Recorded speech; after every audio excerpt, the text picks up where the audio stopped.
The next person who has the sheer nerve, the sheer entitled caucasity to say all lives matter, I'm gonna stab you.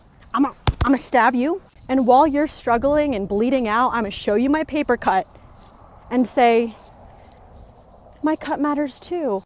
So I genuinely did not know this, but cracker apparently is a slur used to oppress white people and silence them. Like, I had no idea that you guys were being called cracker, taffy, 8 Mile, albino, Betty, crocker, cracker jack, dog fucker, egg, pasty, ghost, hick, hillbilly, Keebler, Mayflower, mayonnaise. Like, shit! Like, it's been used to oppress and silence you? Like, damn, I wish it worked. Shut the fuck up.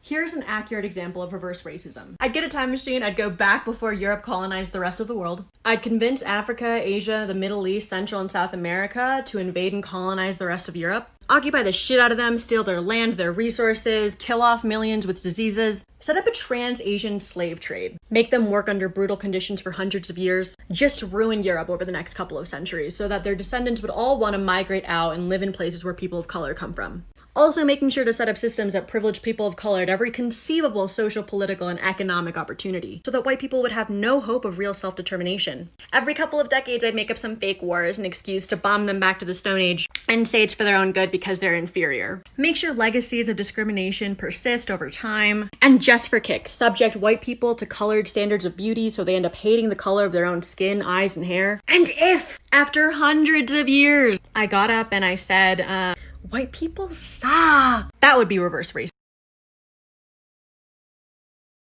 This is for the non-existent number of people who want to get to know me.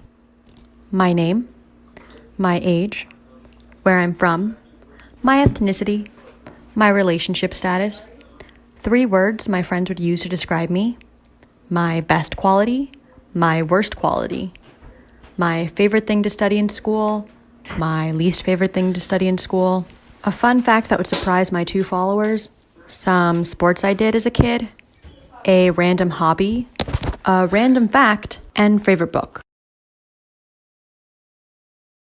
I know this is what Trump supporters wanted, because standing up for Black Lives Matter put me in a place online to be seen by millions of people. The job that I had worked really hard to get and meant a lot to me just called me and fired me because of everything. I don't know if everyone's seen, but it's been circulating a lot. My Black Lives Matter TikToks were picked up by conservatives and spread and shared, and people were demanding that I be fired, which I just got. My job that I worked really hard for. Even though they claim to stand against systematic bias, racism, and unequal treatment. So do the thousands of Trump supporters sending me hate messages, death threats, and violent messages. I'm still not going to stop talking about and defending Black Lives Matter. You can't take away my spirit and my devotion towards human rights. Trump supporters just took my job away from me. I've gotten death threats, rape threats, violent threats. It was okay. But now it's just like my future. My future's entirely compromised because Trump supporters have decided to come for my life. God, this sucks. You guys suck. I'm too strong for you. I'm too strong for any of you. All lives matter. Raises Trump supporters. It sucks, but it doesn't suck as much as systemic racism. And I'm not going to stop using my platform to advocate for it. And I'm sorry, Deloitte, that you can't see that. That you are cowardice enough to fight somebody who's going to make an indelible change in the world and is going to have an impact.